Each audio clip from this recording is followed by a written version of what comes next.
Welcome to Optimal Insights, your weekly source for real-time rate data and expert capital markets commentary, brought to you by Optimal Blue. Let's dive in and help you maximize your profitability this week.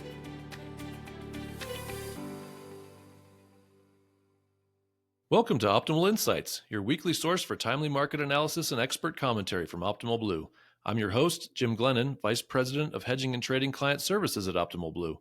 Our clients and industry partners have long relied on Optimal Blue for trusted insights and commentary, and these podcasts are an evolution of our commitment to keeping the industry informed.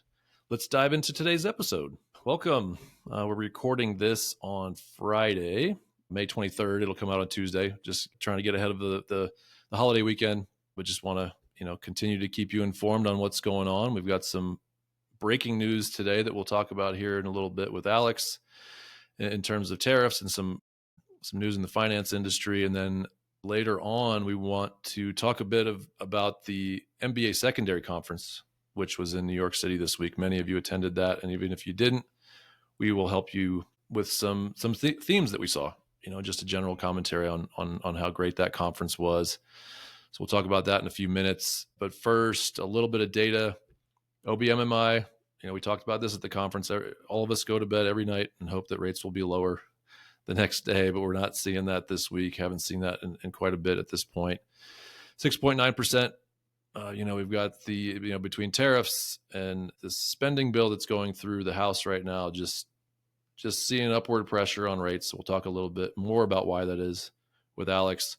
Volume's still really resilient, though. I think despite what you hear in terms of the home buying season is disappointing, rates are higher than they've been in a bit and are stubbornly high. Still seeing really good volume come into our pricing engine, higher than what we were seeing, pre-pandemic by 20 or 40%. So again, still seeing good volume there. Some of that is refi. It's not all purchase business, although a majority of it is purchase. Continuing to see cash out refis be pretty prevalent and starting to tick up again with borrowers just being a little bit overextended potentially on other things like credit cards and car loans, and doing the smart thing and consolidating some of that debt into a lower rate that is also, tax deductible. Otherwise, let's go talk with Alex about what's going on in the market. Alex, welcome. Hey, good morning. Big week so far. How's it going, man? Yeah. No, it's been a good week back. Just got back Wednesday. I know you touched back down Wednesday, I believe, as well, after the MBA. How was it out there? Yeah, that's right. No, it was great. We're going to talk to Kim and Vimi about it here too in a minute. A lot of good information, a lot of great meetings, really good attendance, and a little bit of foreshadowing, I think, especially when you look at what Trump posted on Truth Social. So just to catch everybody up, as we said, we are recording this on Friday before the holiday weekend. We'll be posting this on Tuesday, but Wednesday night, Trump came out and had some pretty, I don't know, almost seemed definitive commentary about the GSEs, just talking about how, now seemed like the right time to release the GSEs from conservatorship. And that was on the heels of, at the MBA, Bill Pulte, the chair of the FHFA, was talking about the GSEs as well and potentially a release, foreshadowing a release there. So yeah, it was, and there's a couple articles out there about Pulte's comments that came after MBA. And again, what Trump said was pretty much now seems like the time to release the GSEs. And then Pulte's comments were basically that for now, the GSEs could be more efficient, could be more productive, and therefore they could make housing even cheaper than what it is right now. Obviously, we're in a bit of a crisis in terms of affordability, and he feels like the GSEs could be doing more. But he also said it's up to the president, whether or not we embark on this journey to privatize. Right, and that was really where his post, I think, left it. Was he addressed it, which I think this is really the first time Trump himself has addressed the GSEs during the second term. And really, he said, decision forthcoming, but soon, which is really what got everyone excited. And then Pulte's comments, I think, he's got, I don't want to say he's got the ear of the president, but, he has direct lines of communication with him. And, his comments at the MBA about, slimming the agencies down and making them more competitive, I would say is kind of in the vein of privatization. There are certain elements of the GSEs that are, they're a service being provided by the government to make housing more affordable. Some of those programs aren't the most profitable enterprises as a whole. Obviously, the GSEs are highly profitable. As our discussions with Kevin Jackson have driven home pretty strongly that it would be quite a bit of money they'd be leaving on the table by releasing them back out to the public. But I think it's kind of a wait and see for the time being. But we'll just have to see. Yeah, you're right about the comments did seem pretty. It got people excited because he said, Trump said that there was a decision that would be made very shortly and an announcement that would be made shortly. So that's certainly reignited that discussion.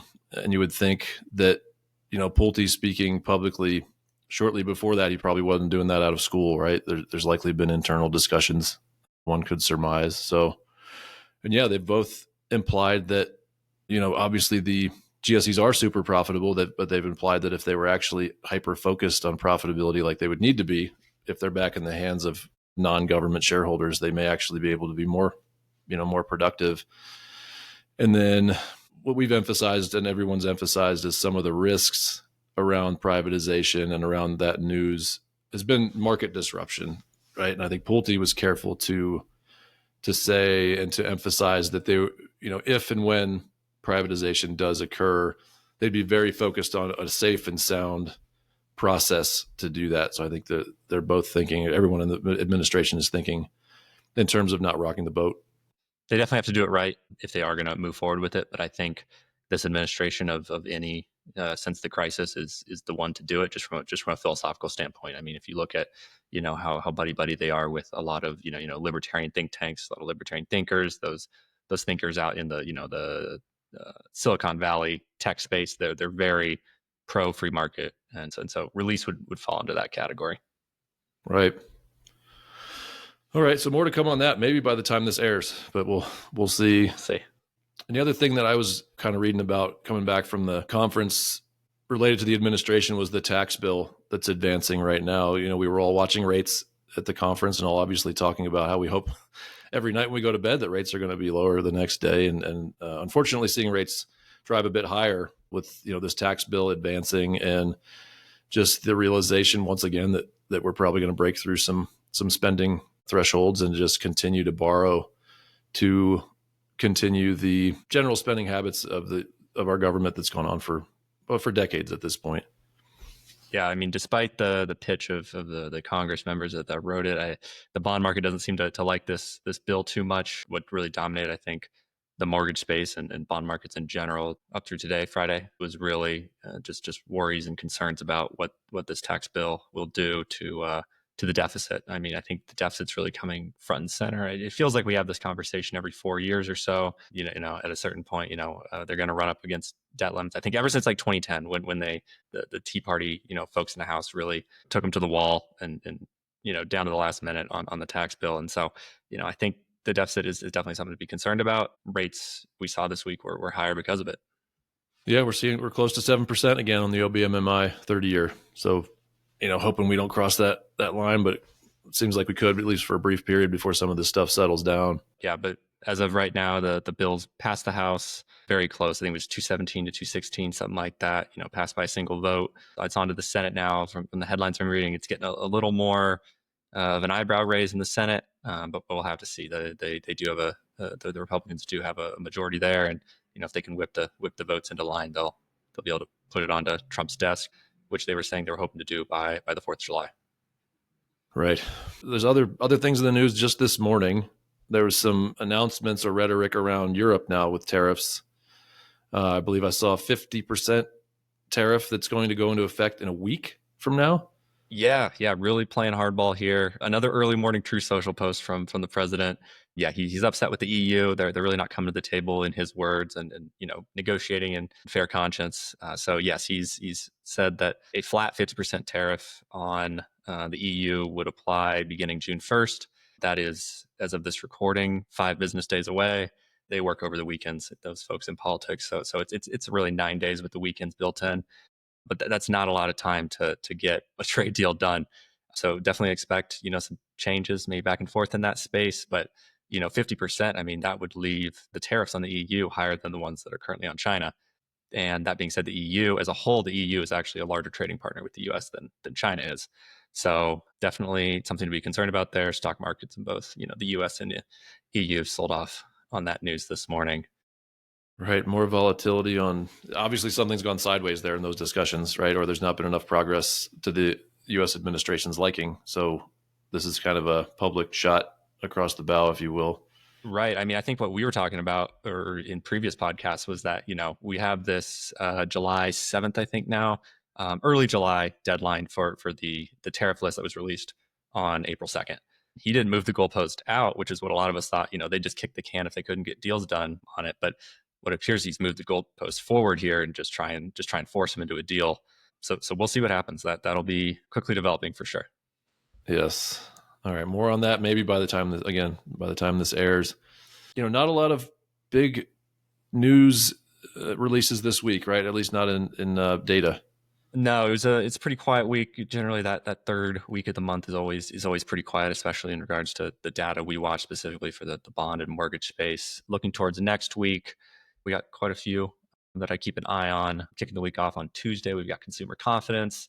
That just for the health of the general economy, consumer confidence is kind of where everyone's kind of watching, seeing how tariffs are affecting everyone's expectations on if they're expecting to spend money, put a little more in the piggy bank for a rainy day. So watch out for that on Tuesday. We get May Fed minutes on Wednesday. Just, peruse through those, see if there's anything that catches your eye that wasn't already stated with the Fed addresses. And in May, I was watching CNBC this morning and they had Goolsbee on. He's the Chicago Fed president. He was saying that, kind of what we've been saying on this podcast, wait and see, the first tariff goods from China, those only took effect on May 9th. The first ships hit the port for goods that fell under the tariff category. So, we need to see, how big the effects will be on prices. And, his fear and kind of what the fear he was saying of the FOMC in general is, of the lag in the data. As we've been saying, so goes the Fed. They're on the same page, I guess, or rather we're on the same page as the Fed, I guess I should say. Just keep an eye on the data and keep in mind that there are lags to this data. And then just rounding out the week, we're getting a first revision on GDP. Don't expect anything major there. Aside from, we have seen, I think generally speaking on revisions, we've seen pullbacks on the data. We've seen blowout jobs numbers, and then they'll, say it was 20 to 50K shy of that. So I just want to keep it out there that it's possible that the GDP could fall into that category as well. And then probably the most important release for next week will be on Friday, PCE. That's that inflation metric that the Fed's keeping an eye on. Okay. So inflation for the Fed on Friday, probably the most important data point, but also the consumer confidence, I feel like, is becoming a bigger issue, right? Given, reminder to everybody, 60% of our GDP, which is, in the trillions, is consumer spending. And the consumer's not real thrilled about what the economy is looking like right now. And that's a bit of a self-fulfilling prophecy, or at least it can be. Like you said, if the consumer starts to hold on to their wallet quite a bit tighter or is worried about employment, we're going to see GDP drop. We're going to potentially see that bleed over into employment and maybe start to compound with some of these other issues that are coming from Doge and tariffs and all that when we start to get into employment numbers for the May number that comes out in June, which is in 2 weeks, and then starting to get into the summer months, which tend to be a little soft anyway. Yep. Yeah. There's two consumer numbers out next week. The one I mentioned on Tuesday, the consumer confidence, and there's consumer sentiment, slightly different metric on Friday. So big week for just gauging the consumer's forward expectations. Yeah. Look out for those, gang, as well as the headlines, obviously. That may be the dominating factor next week going into, especially with some of this Europe stuff that just heated up today and some of the rhetoric with Apple. Yep, absolutely. All right. Anything else, Alex? I don't think so. I think that does it for today's econ update. Beautiful. Thanks so much. Thank you. Appreciate it. Thanks, Alex. All right. Welcome, Vimi, Kim. Thanks for being here today. Thanks for having us, Jim. Big conference this week. I would say for us at Optimal Blue, the biggest industry conference that we attend every year. Like National's a big one, the one that comes up in October that kind of moves around the country. But this one, we really get geared up for the MBA Secondary Conference in sunny New York City in Times Square. Kind of a double-edged sword. It's kind of wild and sometimes irritating to be in Times Square, but everything else about the conference is usually great. We certainly look to meet with a ton of clients and have good conversations. And some people go into the conference and attend some really good sessions. And of course, there's the evening stuff that that really wears you out, but is again a good time to be face to face with others in the industry, whether it's peers or customers or other influencers. Anyway, I thought it was a great conference. I think we were talking earlier on. I think all three of us did. I think our whole team got a lot out of it. Really good attendance. It seems to get a little better and better every year after the pandemic. In fact, this year, it was probably the biggest turnout I've seen ever in our meeting space. So we got a lot of really good color. And that's what we wanted to talk to everybody about today, was just what were some of the themes?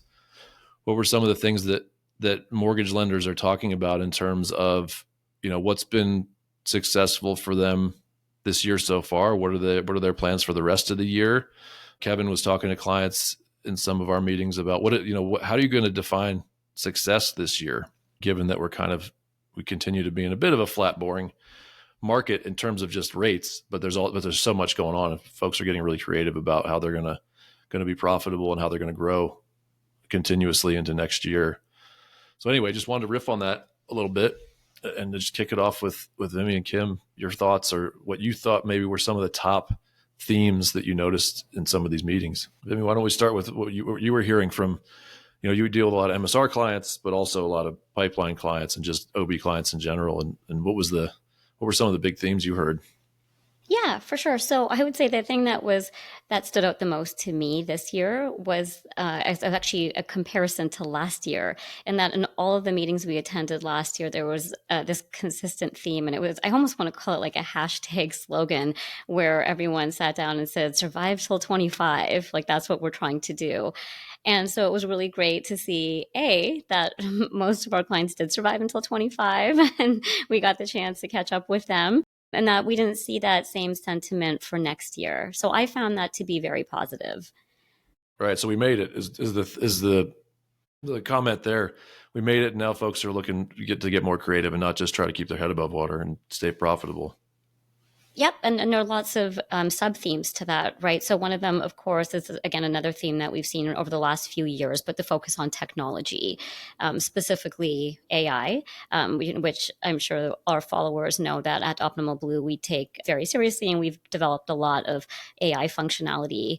Along those lines, I think it's a little bit more challenging for some of the smaller originators out there, where they might not be able to keep up with the scale and the speed of development and adopting technology as others. And so, to your question, Jim, about what I heard, even just from servicers or those that own the MSR asset, or just the smaller folks are a little nervous about not being able to compete on the cost of servicing. Because with the addition of technology, certainly that is going to lower costs. And if the smaller guys can't compete on that level, and they already have some wariness of competing on other levels, it's just going to be a little bit more challenging. And just interesting. So yeah, kind of a race to the bottom in terms of cost. And that's been the promise of AI all along. And, we had Sean on last week, talked quite a bit about just general adoption of AI amongst businesses. And it can tend to skew not towards super large companies, but, the average small to medium independent mortgage bank, I could see how they might not know where to start and maybe not have the economies of scale to utilize AI for something like servicing, where it's a pretty nuanced business, and it deals directly with people, obviously calling in to make payments or to deal with delinquencies or whatever that is. That's an interesting. I hadn't sat in on any of those. That's an interesting commentary, and I hope that there's a way to figure that out, or there's probably an opportunity for someone to aggregate that sort of, I don't know, expertise or even functionality. And I think there are some out there, some vendors who will help you build modules around like customer service calls and things like that. But that's wild. I guess, that's the point. Now that we've survived 25 or survive into 25, now it's just continuing to get more and more efficient so you can compete with your the other competitors in your MSAs. Yeah, absolutely. I do agree. I think going into so many of the meetings that we had this week, and gosh, looking back, I think we had over 130 meetings over 2 days, which is 16 hours. And I think some of that was lunch and, ending early. So, you think nine meetings an hour on average. And in every meeting I had, I think there were, folks that were either well underway with testing and implementing the Ask OB asset or originator assistant, even the scenario optimizer. So again, taking advantage of all of those generative AI tools that we're offering to clients. But there were a handful of those folks too who really felt like they hadn't had a chance to get into that yet, right? They're still trying to settle things in their current environment with where the market's been and 7% rates on average. So it was interesting to see kind of the difference in the size of the client, the amount of originators they had, and how far they've come as far as implementing some of this information. I think it's really cool to go through. I know, kind of following the heels of the last podcast with AI, I won't stick too heavy in that area, but it's such a cool space, and seeing how some customers are using it already with just releasing it and how they're adopting it to not just gather the information, but put it into a digestible format. So, hey, you ask this question about lock volume and give it to me in a bar graph or in a pie chart, and then just screenshotting that, dropping into a PowerPoint, and seeing how clients are doing that in comparison to others who are, again, still looking to automate locks or post-lock changes, and just seeing the difference in the types of clients. So really exciting to see that the adoption for all of the most recent releases that we've had around Roles Optimizer as well are coming in so hot and heavy post-release. And I'm very excited to see how that plays out over the course of the next several weeks.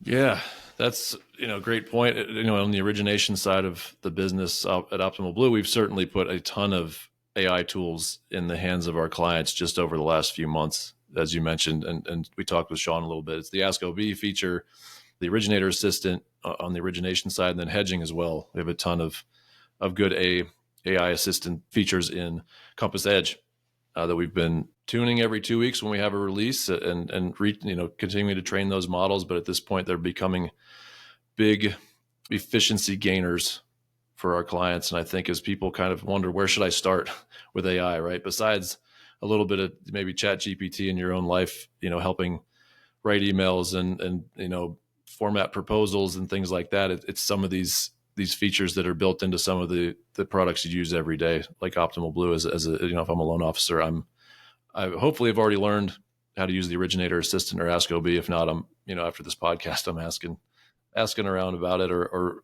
listening to one of our release webinars, or getting more information from my account rep. Yeah, absolutely.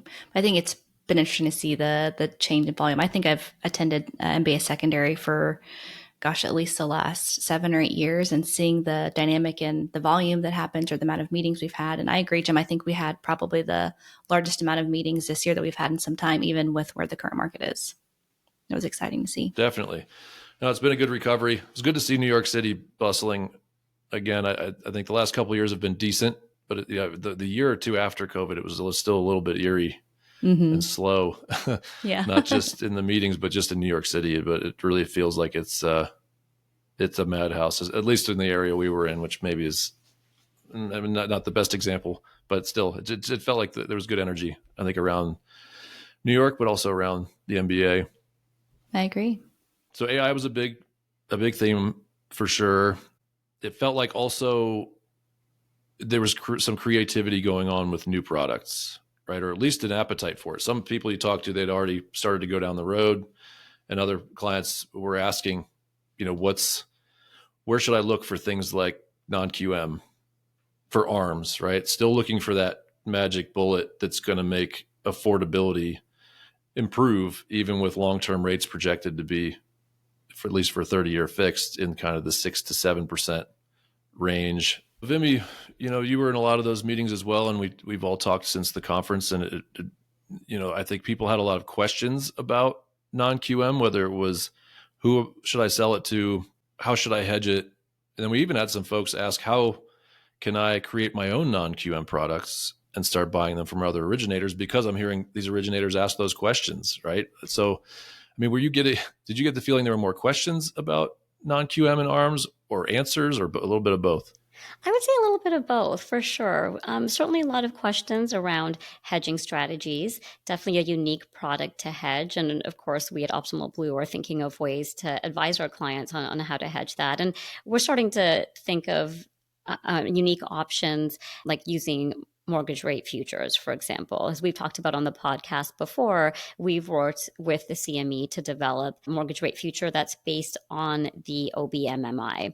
So there could be something similar to that with if you started to look at non-QM rates. And there are definitely some ideas spinning on how to hedge. And then, of course, there were some questions on who can I sell these to? There have always been, a couple of, I would say, very few players out there. But then we started to hear about a lot of other investors developing an appetite and starting to think about how they might be able to consume this product and sort of support it throughout the industry.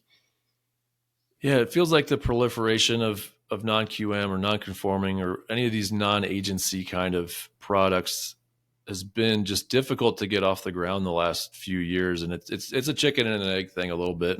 But it feels like, I don't know if it's the chicken or the egg, it's starting to grow finally, where, in order to hedge, for like, we could have a whole podcast on non-QM and hedging non-agency product, but in order to start hedging it and more efficiently delivering it to multiple investors, there probably needs to be more liquidity, meaning there needs to be more people who buy these loans, right? But it does feel like there's more interest in it now, especially with some of the discussion around privatization of the GSEs, right? Where there's going to be a different kind of competition that could come out of that if you don't have the government back, at least governing or driving everything that Fannie and Freddie do.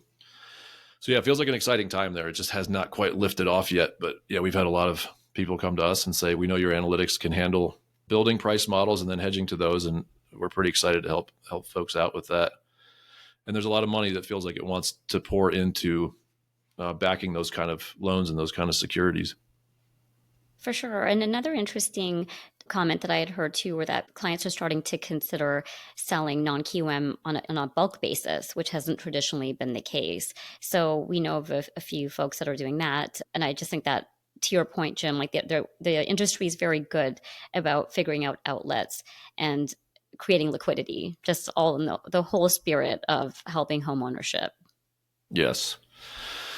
And I think, just to bring it even to the next theme, which is very much related, a lot of folks were asking and talking about ARMs, adjustable rate mortgages, and no magic bullet there yet either. But it does feel like while projections are for long-term rates, so think 30-year fixed, to be high for a long time, I mean, probably several years into the future, unless we have some sort of major market event or pandemic, or God forbid. But it does seem possible or even likely that we will see a steepening of the yield curve. And what we mean by that is, like, today, short-term rates and long-term rates are pretty much even, Steven, right? That's why we don't really have ARMs that are prevalent, because a 6-month interest rate is pretty much within 50 basis points of a 30-year interest rate. But it does feel like, whether it's tariffs or just the natural cycle of things, or consumer debt, we will have a bit of a slowdown in the economy at some point over the next few years. And at the very least, the Fed will take their foot off the brakes and lower short-term rates a little bit, because we've been in a restrictive stance for such a long time. And that would bring ARMs back potentially, whether it's through the GSEs or some of this private money, or both. And that does allow for affordability to get a lot better, right? I think we've all been so focused on 30-year fixed loans for so long and hoping that those rates go down, that we've forgotten that ARMs, it's not a matter of like an appetite for ARMs existing. I think that's out there. It's just a matter of like the construct of the market allowing for us to have lower short-term rates. If you can get a 5-year ARM in the mid 4s, that makes affordability look a lot different. It makes the monthly payment for a borrower look a lot different. And that's really what matters to a vast majority of borrowers, right? It's not the price of the home as much as it is, what am I shelling out every month for interest, which is, as we know, payments have doubled over the past 4 years. So anyway, I found it interesting that there was more talk about that, but also a bit of a realization that that's the kind of the silver lining of what the projections are for the next few years, is that short-term rates are potentially projected to go quite a bit lower.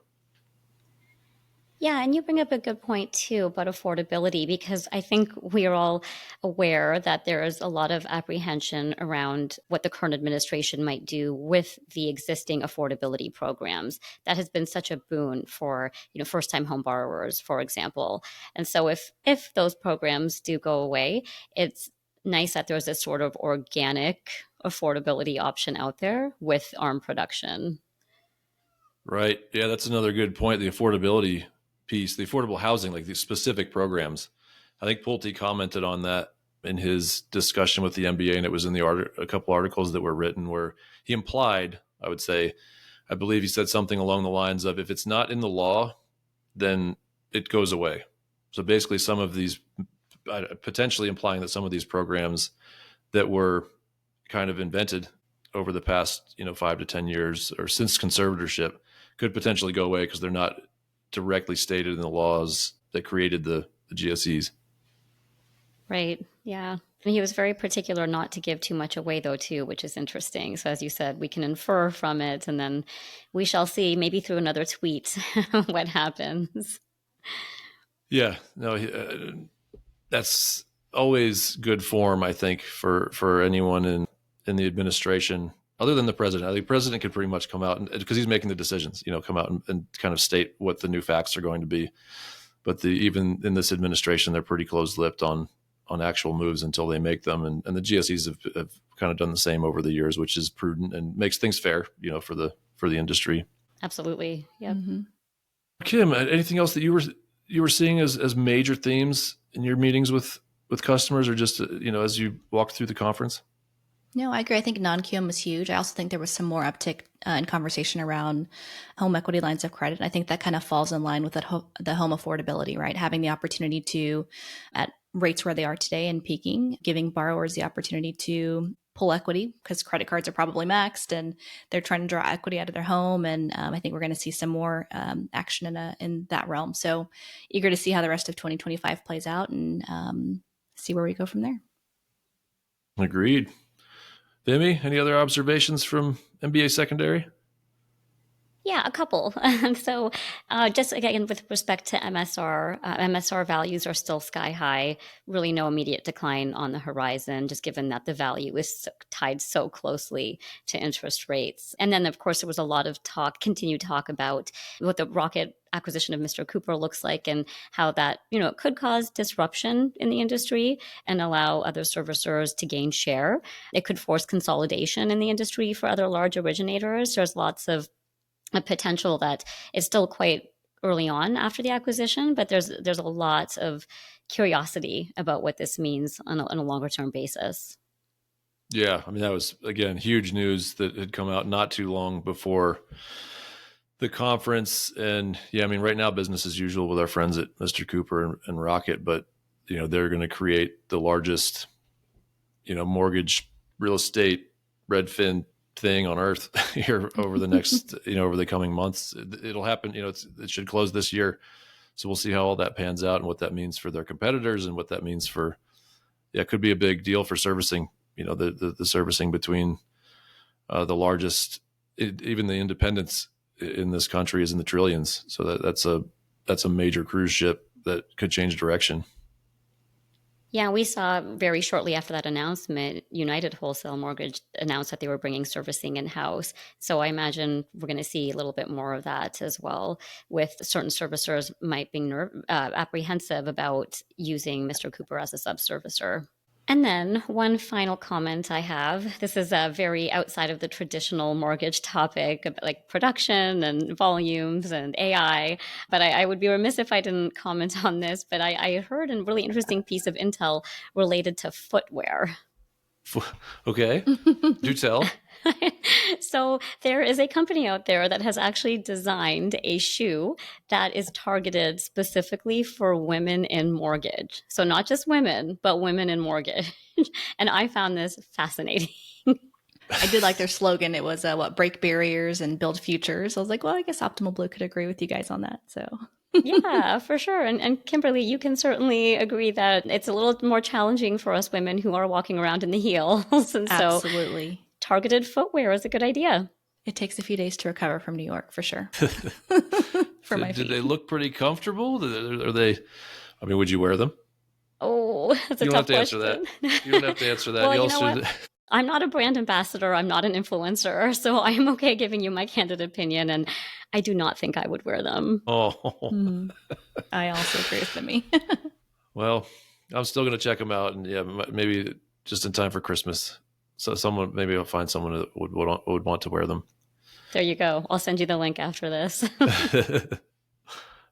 All right. Great note to end on. That's fun. Yeah, again, great conference overall. Thanks to everybody that we met with. Thanks to our team for attending. And thank you, Vimi and Kim, for being here to talk about everything that you learned there and that you talked about with customers and our peers and our competitors. So yeah, thanks again. Good discussion. Thank you, Jim. Thanks, Jim. All right. Thanks, everybody. All right. Let's wrap this thing up. Big thank you to Alex, Kim, Vimi. Great discussions today. Great information. Appreciate you. And I hope you all have a safe Memorial Day weekend. Please take some time to remember those that died for our freedom. I think it's important that doesn't get lost in all the stuff that's going on today. And that's it for today. Join us next week for another episode of Optimal Insights, where we'll continue to provide you with the latest market analysis and insights to help you stay ahead. Check out our full videos on YouTube. You can also find each episode on all major podcast platforms. Thank you for tuning in to Optimal Insights.